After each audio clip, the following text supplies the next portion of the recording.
Né à Valparadis dans la ruralité abitibienne, François Gendron cultive avec persévérance sa passion pour l'enseignement. Élu député 11 fois consécutivement dès 1976, ce champion de la longévité cumule pendant 42 ans les fonctions notamment de ministre et de président de l'Assemblée nationale. Bienvenue à Mémoire des députés.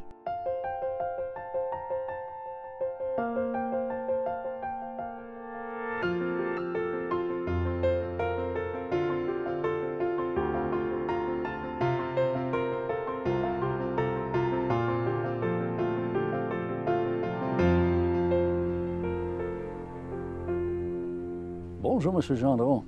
Bonjour, M. John. Bienvenue à Mémoire de député. Très heureux d'être des vôtres encore. Là, on est arrivé à la campagne de 89. Oui. Et si je me souviens bien, le slogan Abitibi-Ouest était « François Gendron, une force pour nous servir ». C'est en plein ça. Vous avez une bonne mémoire. Est-ce que, à ce moment-là, vu les résultats des élections précédentes, vous étiez plus dans la conjoncture régionale que nationale pour la campagne? En Abitibi, oui. En Abitibi, oui. On était plus dans la conjoncture régionale, mais on l'a quasiment toujours fait. Avec mon équipe en Abitibi, c'est bien rare qu'on n'a pas eu une plateforme régionale, qu'on n'a pas travaillé en collégialité, à cause d'encore là, de Radio-Nord, qui était à l'époque encore ce que j'appelle à peu près l'unique répondant médiatique. Puis on n'était pas dans les médias électroniques autant qu'aujourd'hui, là. Alors, pour ces raisons-là, on a travaillé passablement ensemble. Mais en même temps, en 89, il y avait un peu plus de prairies verdoyantes. Est-ce qu'il était aussi verte qu'on l'aurait souhaité? Non. Mais on sentait que le climat était meilleur. Alors, on sentait que nous, là, ça allait mieux au niveau du parti, au niveau des instances, et qu'on avait remonté la côte. Mais pas assez pour virer l'alternance. C'est juste ce que j'appelle le quantum qui changerait. Le quantum pour nous, hein, plus d'élus, puis une réduction chez les libéraux du nombre d'élus. Les pourcentages, bien aussi, c'est sûr, quand on a plus de ferveur populaire, ça augmente un peu notre pourcentage d'adhésion. C'est ce qu'on sentait en 89. Et en 89, globalement, on avait fait une assez bonne campagne nationale, selon ma mémoire. Mais il est arrivé ce que vous savez. On est resté dans la non-alternance parce qu'on n'avait qu'un mandat, puis l'habitude était on en fait deux avant de vous remettre au pouvoir. Pendant toutes les tempêtes qui ont affecté le Parti québécois, là, je sais qu'il y a des gens qui parlent de ce qu'ils appellent la gendromanie, oui. En Abitibi-Ouest surtout. Est-ce que c'était déjà présent? Est-ce que un peu vous étiez anti-balles dans les campagnes déjà dans le coin? Bon, encore là, ça devient... C'est trop difficile parce que c'est moi qui le dis, mais c'est une question d'honnêteté puis de franchise.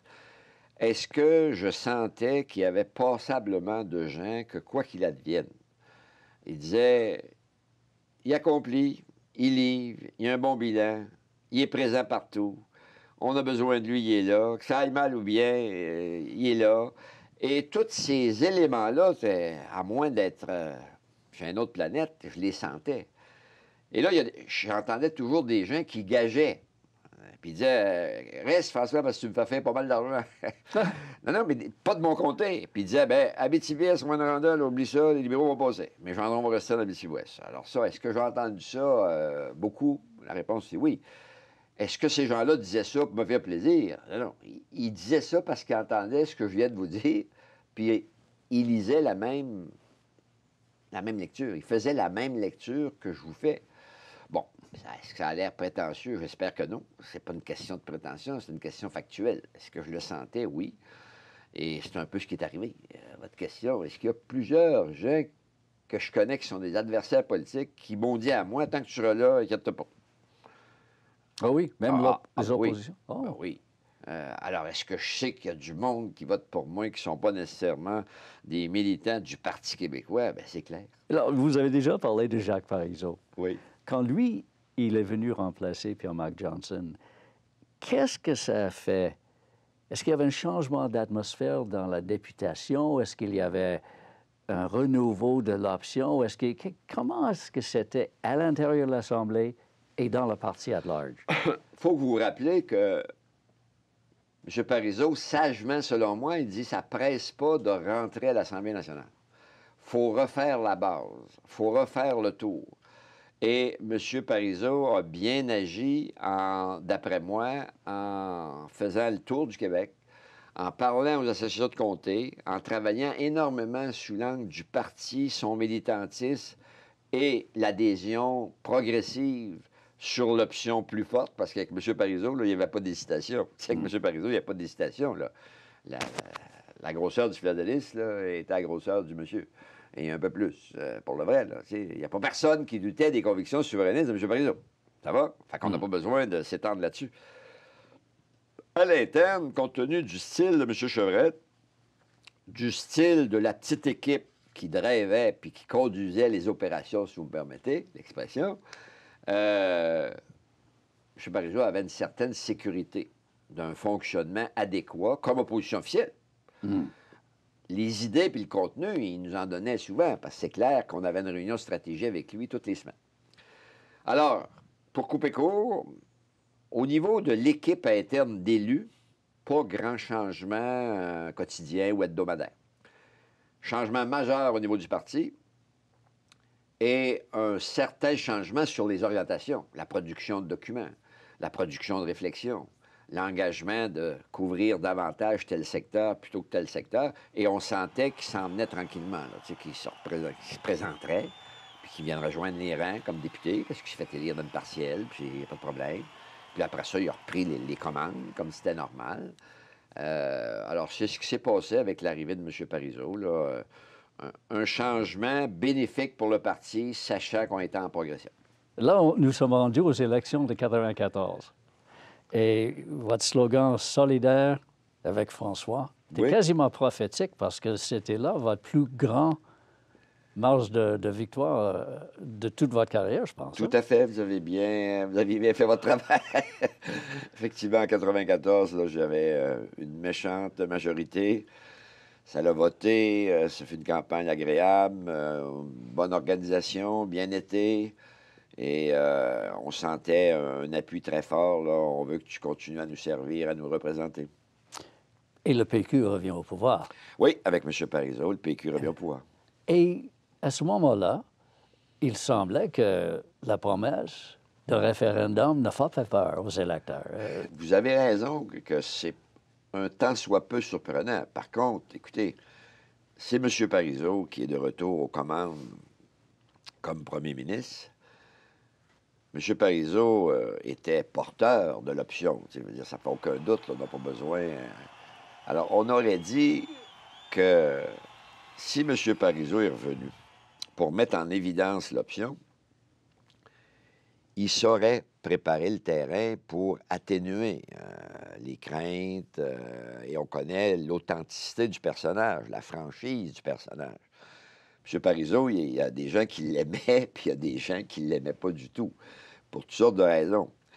Mais au chapitre de ce que j'évoque, transparence, honnêteté, franchise et bon pédagogue, M. Parizeau a toujours été un excellent pédagogue. Ces messages, là, tu ne cherches pas de demi-heure, qu'est-ce qu'il a voulu dire. En règle générale, les messages de M. Parizeau sont clairs. Et le parti avait quand même bien préparé que si on formait le gouvernement, il y aurait une espèce de travail un peu plus de fond, de sensibilisation sur l'importance de regarder ça sérieusement, qu'on ne peut pas juste être un bon gouvernement. Nous, on pense qu'on devrait être un gouvernement complet. Et pour être un gouvernement complet, ça suppose l'autre étape. Vous êtes nommé ministre des Ressources naturelles à ce moment-là. Quel beau poste pour un gars des régions. Hein? Et que vous avez raison. Puis vous n'avez pas d'idée comment que ça me plaisait que M. Parizeau prenne le temps de me l'offrir. Vous vous rappelez comment il avait préparé, lors de la sermentation, le petit boniment de désignation. Je veux que vous fassiez ci, je veux que vous fassiez ça.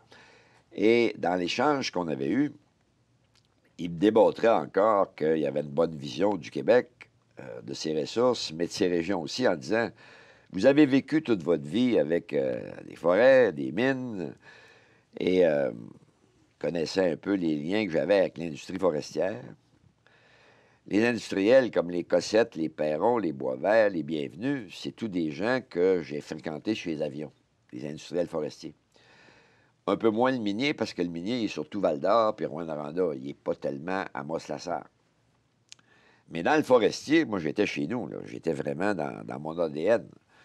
Et ça m'a plu parce que j'avais dit à M. Parizeau, moi, j'adore l'industrie du tangible. L'industrie du tangible, là, c'est concret. Et j'ai adoré ce ministère-là, puis je ne remercierai jamais assez M. Parizeau, malheureusement parti, de m'avoir confié cette responsabilité. Puis au complet, là, ministre des Ressources naturelles au complet, là, ça veut dire les forêts, les mines, le gaz, le pétrole, Hydro-Québec. Pas de mince affaire, là. Le référendum, la préparation, ça a dû dominer le paysage politique pendant ces années-là, les 2 ans là, précédents. Exact, parce que M. Parizeau tenait à être prêt pour la suite des choses. Et là, ce fois-là, on n'avait pas une question aussi ambiguë qu'en 80. On avait une question assez précise. Et il fallait préparer le terrain. Puis là, il y a eu les commissions régionales sur toute la question là, de l'accessibilité, permettre aux citoyens des diverses régions de s'exprimer. La commission Bélanger-Campeau, vous êtes sûrement au courant de ça. Et cette commission-là, elle a été quand même relativement bien acceptée dans le débat public. Alors, ça l'a dépolitisé, entre guillemets, ou dépéquisé, si vous me permettez l'expression. On l'a sorti un peu des rangs du Parti québécois pour l'offrir à la population, parce que le référendum, il porterait sur la population qui trancherait. Ça a été bien accueilli, bien préparé, et le monde a apprécié avoir l'occasion de participer, avoir une vision plus complète de ce dossier-là. Et si vous... heureux du choix de Lucien Bouchard, à un moment donné, quand il a été nommé celui qui ferait les négociations, mais finalement, il était le chef du oui, sans le dire. Étiez-vous là-dedans? J'étais plus qu'heureux et j'étais là-dedans. Il n'y a pas de cachette, là. Ça, autant j'étais pas dans ce qu'on vient de traiter, autant dans ce que vous venez de me demander, j'étais là-dedans parce que j'étais très proche de Jean Royer, Hubert Thibault, Guy Chevrette, qui, lui, avait joué un rôle important sur la commission, Jacques Brassard, Jeanne Blackburn. On sentait tout l'affectif que le Québec avait envers M. Bouchard. M. Lucien Bouchard était un homme vraiment apprécié, pas juste par sa capacité ou son charisme d'orateur, mais M. Bouchard a toujours été plus près de la population que M. Parizeau, et c'est pas un handicap. M. Parizeau étant un homme d'État d'envergure, un rationnel très, très puissant, très poussé, et il a eu l'intelligence d'accepter des remarques positives d'un certain groupe qui entourait ce qu'on appelle dans les fonctions conseil, les apparatchiks, peu importe les mots. M. Parizeau était extraordinaire d'accepter ce que nous sentions sur le terrain. Mais la nomination a eu un effet extraordinaire sur votre côté de la campagne. Là, tout d'un coup, on commençait à sentir un peu que ça serait possible après tout. Et comment l'avez-vous vécu tout ça, là, vers la fin de la campagne? Bien, vous avez complètement raison. Est-ce que ça a donné de l'énergie, du souffle, de l'élan, de la crédibilité à la possibilité concrète que ça soit vrai? La réponse est encore là, oui.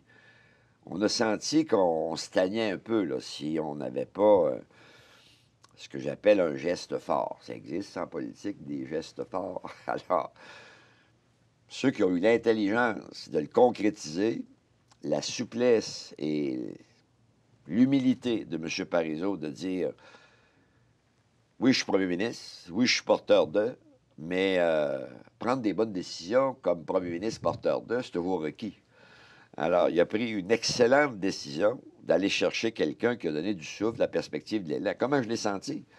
Avec énormément de joie, de satisfaction et de conviction que ça faisait une équipe extraordinaire qui pouvait enfin nous conduire à ce qu'on souhaitait, un résultat positif.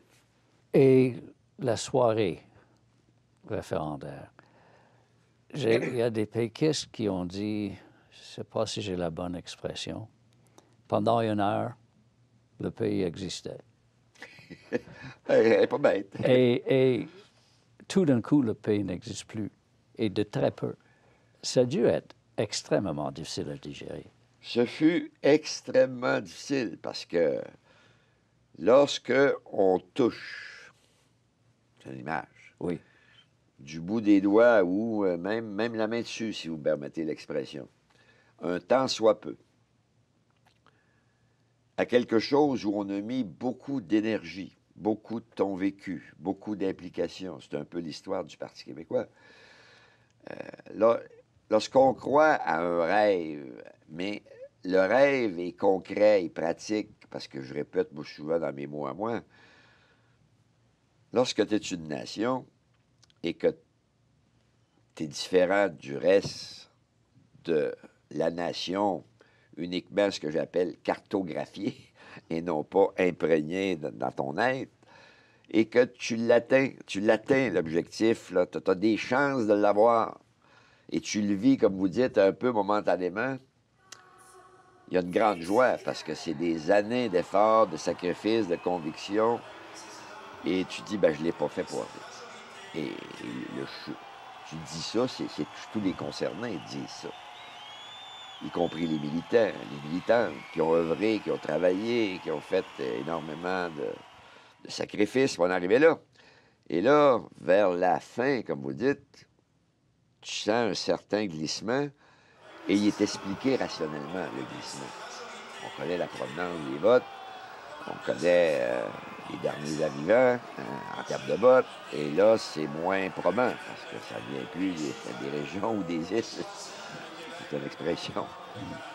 Alors là, on a peur du glissement, puis là, il est arrivé ce que vous savez. Alors, est-ce que ça va mal? Oui. Est-ce que ce fut une soirée difficile? Oui.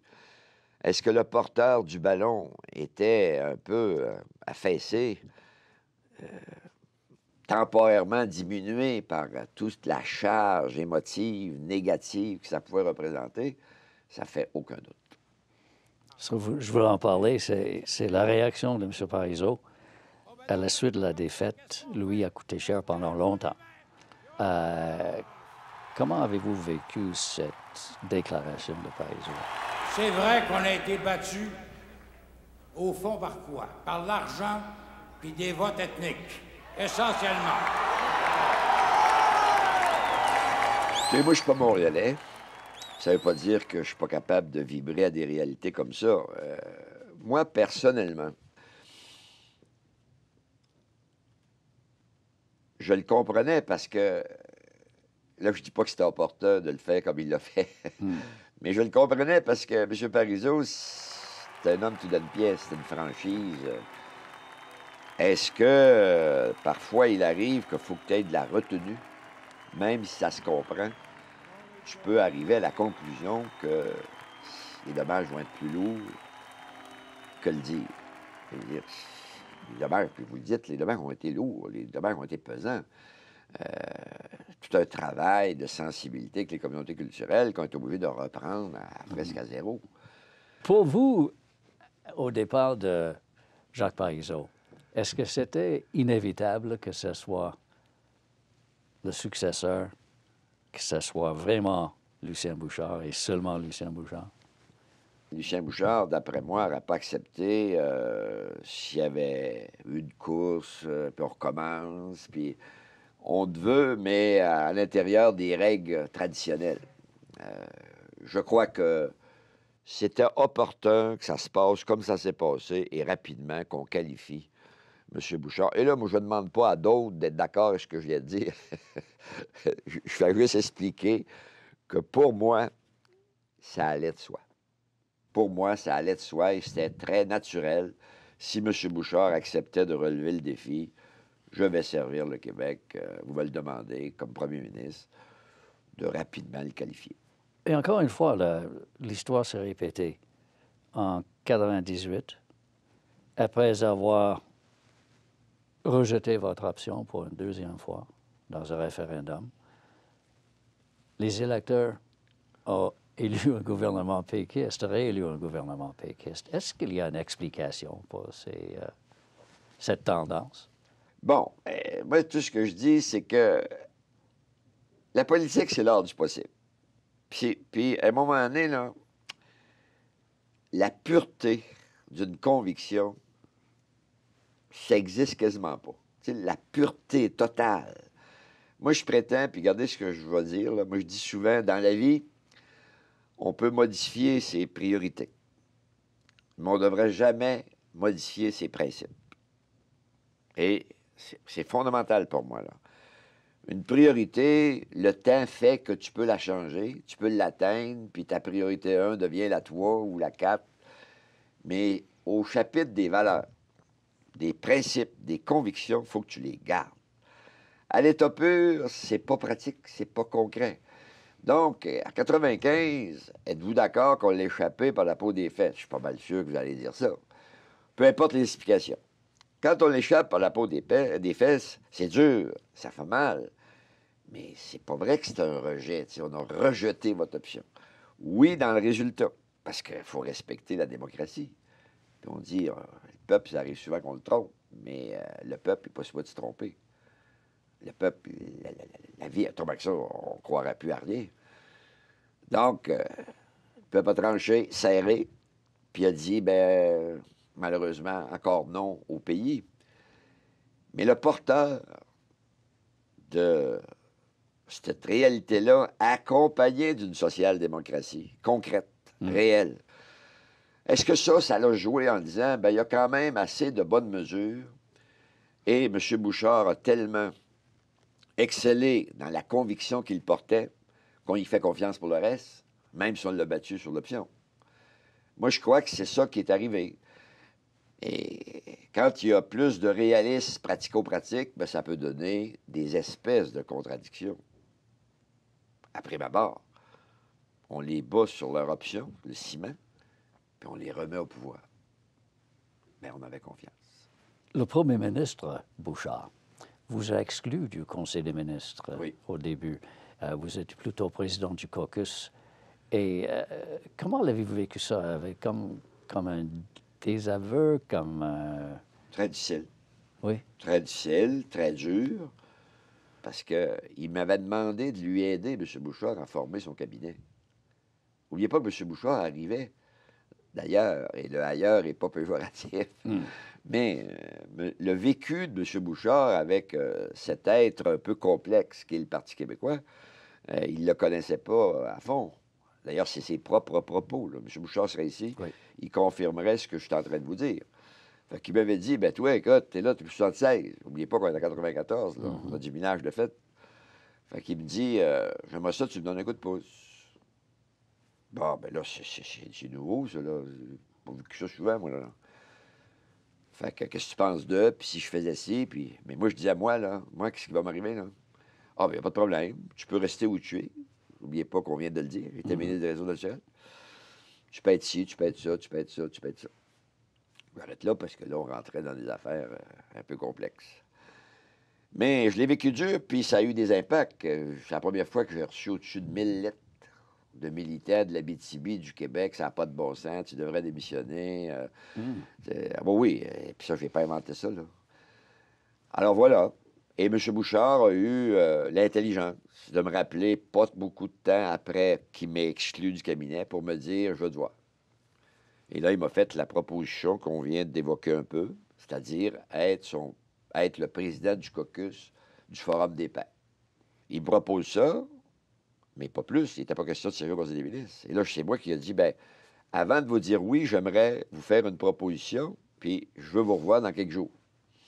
J'avais trouvé ça curieux, parce que normalement, on dit plus rapidement oui à M. Bouchard que l'inverse. Ouais.